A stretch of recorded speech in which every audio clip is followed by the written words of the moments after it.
The R-rated thriller Deadly Judgment, starring rising Korean talent Han A-yoon, has finally hit online streaming platforms. 6 bullies face brutal payback when their victim returns with a vengeance. If they want to survive, they must confess their sins. With this much adrenaline, how could you even think about skipping it? Don't just sit there, tag that one friend who's got some serious karma coming their way and watch it together. The story kicks off in a dimly lit room. 6 people, all dressed in white, are shackled to a circular iron frame. Their eyes and mouths are covered with cloth, and their wrists and necks are tightly cuffed. The eerie darkness and the sound of chains leave them clearly terrified. Just as confusion sets in, a man in slippers and a mask slowly steps into the room. Without a word, he pulls a stun baton from his pocket. Under the crackle of high-voltage electricity, all 6 victims begin to violently convulse. It's unclear how long the torture lasts before the man finally stops. He removes their blindfolds one by one. The group sees for the first time that their tormentor is a masked man, and they're each separated by metal panels, blocking their view of the room. Then, right in front of everyone, the masked man reveals why they've been kidnapped. Turns out, each of the 6 has committed an unforgivable sin, and the masked man is here to judge them. But before the trial begins, he offers them a shot at redemption. Confess your past sins, and you might be spared. Before anyone can react,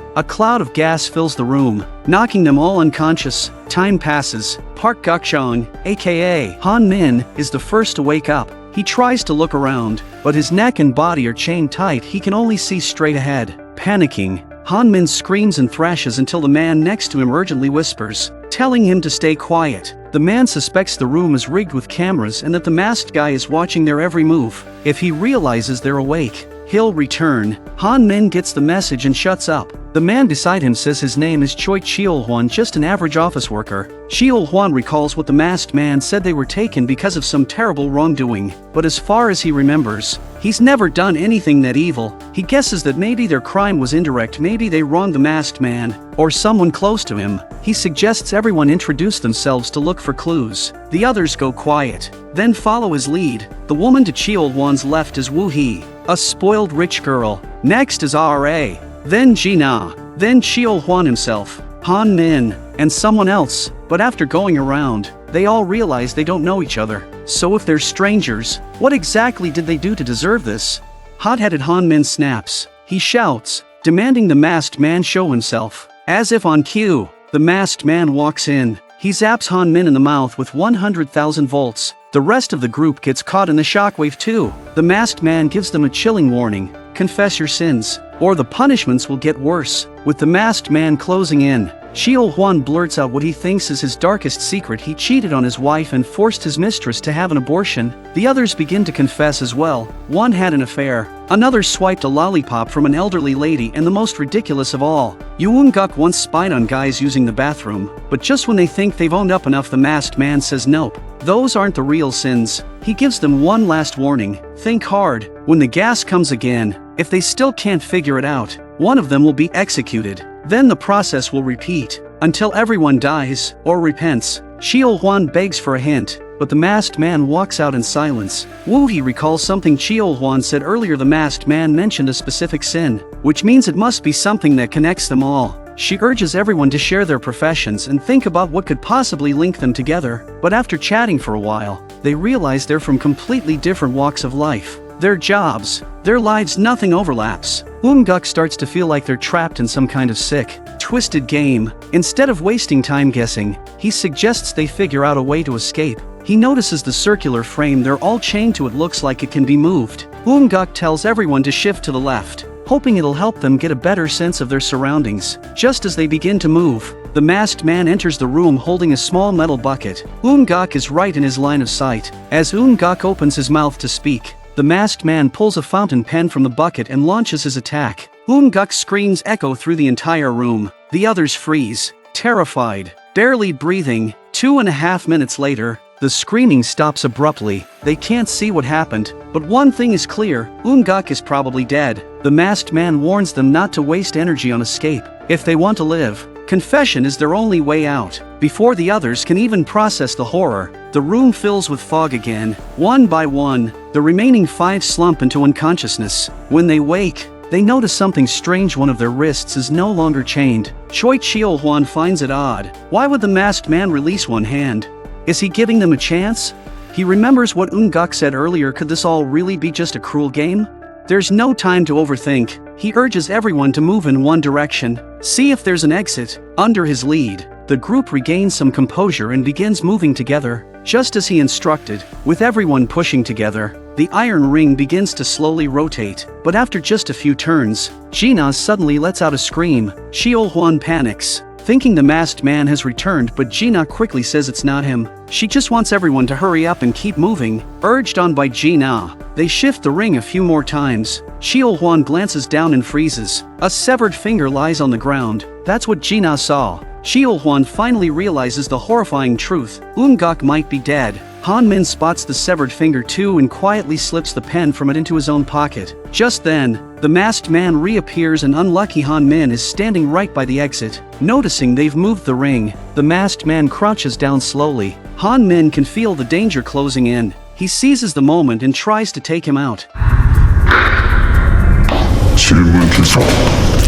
But as he stabs the masked man in the neck with the pen, Han Min freezes. The guy doesn't scream, doesn't flinch. It's like he can't even feel pain. And instead of retaliating, the masked man calmly hands each person a blank sheet of paper and a pen. He tells them, if your sin is too dark to speak aloud, write it down. If you get it right, you'll be spared. The problem is, no one has any clue what their real crime is. Wu He pleads for a hint, but the masked man remains completely silent. Before anyone can say another word, the fog rolls in again. Time passes. Ara is the first awake. The clinking of the chains on her body wakes the others. Xiaohuan tells him to stop moving and keep pretending to be unconscious. He's noticed a pattern. Every time they pass out, the masked man leaves and only returns when they've been awake for a while. Xiaohuan suspects the masked man doesn't know exactly when they wake up. He wants to use that window to buy time. The others agree it makes sense, but just as they whisper their plan, Wu He notices something terrifying, red liquid dripping next to her. She calls out to Gina, but gets no reply.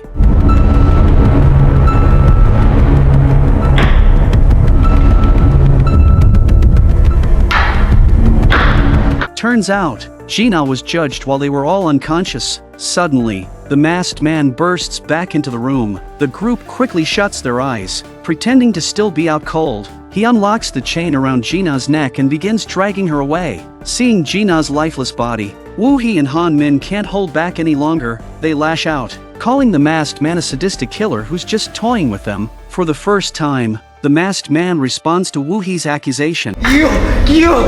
이유라도 알려줘. 그래야지 우리가 반성을 하든 말든 할 거 아니야. 뭐 하고 있는 걸까? 내가 그게 진짜 궁금하다니까. 누군가에게 평생 기억할 것을 만들어 놓고. Xiaohuan tries to press him for more clues, but the masked man falls silent again. Fog rolls in once more, fearing they'll be next. Everyone frantically writes down their most shameful secrets. As the mist thickens, they drift into unconsciousness again. When they wake up, they realize the dividers have all been removed. The full layout of the room is finally visible. They exchange glances, but still, no one recognizes each other. Xiaohuan looks back and sees Wu He's divider hasn't been taken down. She's choking up, clearly trying to say something, but no sound comes out. Then the masked man walks in again, this time with a lighter in hand.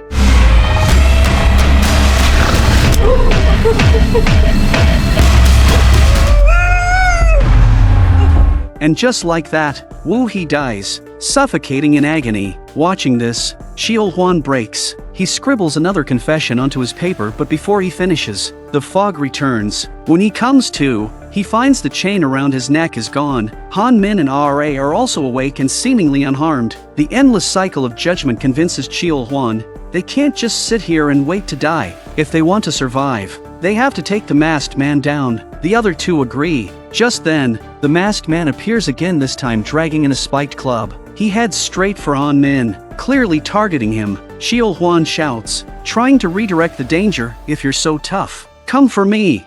It works. The masked man turns toward him. Han Min seizes the moment and tries a sneak attack from behind. His pen plunges into the masked man's thigh, but the man doesn't flinch. It's like he can't feel pain at all. The failed ambush enrages the masked man.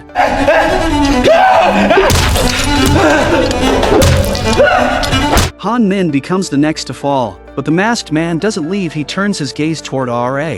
Just as he raises the club, something strange happens. he suddenly clutches his chest and collapses. Xiaohuan kicks him to check he's dead. He rips off the mask and is stunned to find the man's mouth sealed shut with glue. It's now obvious he was just a puppet. Then something clicks. Xiaohuan recognizes him. It's an old friend from middle school, someone he hasn't seen in over 20 years. He remembers they went to school together. Hearing the name of the school jogs Ra's memory too. She also went there, but Xiaohuan still doesn't remember her. Even when someone mentions a love letter, the memory doesn't return. Though they still don't fully understand what's going on, there's no time to dwell on it. Xiaohuan yanks at the handcuffs, trying to break free, but no matter how hard he pulls, they won't budge. Just then, Ra notices something inside one of the candles. Xiaohuan looks up and spots a key embedded in the wax. He reaches for it but burns his hand, causing the key to slip and land next to Ra. She picks it up and tries unlocking her handcuffs. Seeing that the key works,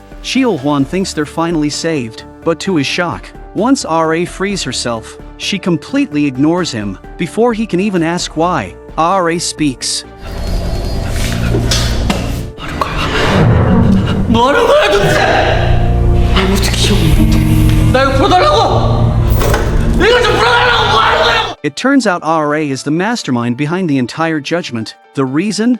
A love letter. Years ago, Ra had a crush on Xiaohuan and worked up the courage to confess her feelings. But instead of acceptance, she was met with ridicule mocked by Wu He and Jina. Han Nin and Xiaohuan even ambushed her after school, stabbing her arm with ballpoint pens. That childhood bullying left deep scars. And ever since, Ra has been consumed by one thing: revenge. She orchestrated the kidnapping and had a chip implanted in the chest of the masked man. If he disobeyed orders, the chip would activate and stop his heart in 5 seconds. Every time the gas filled the room, Ra was eliminating one bully at a time in the order she hated the most. She did give them a chance to confess, but no one even remembered what they did. Hearing all this, Xiaohuan finally remembers who she is, but it's far too late. Ra pulls out a remote. The gas she's about to release, it's laced with poison. She's ready to die along with them.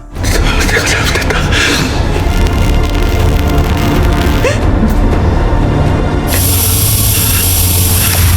Moments later, everyone collapses, and that's the chilling end of Deadly Judgment, Korea's latest 2024 thriller. All in all, the film delivers solid suspense and a haunting message. School bullying can destroy lives, so be kind, and if you're being bullied, speak up and get help.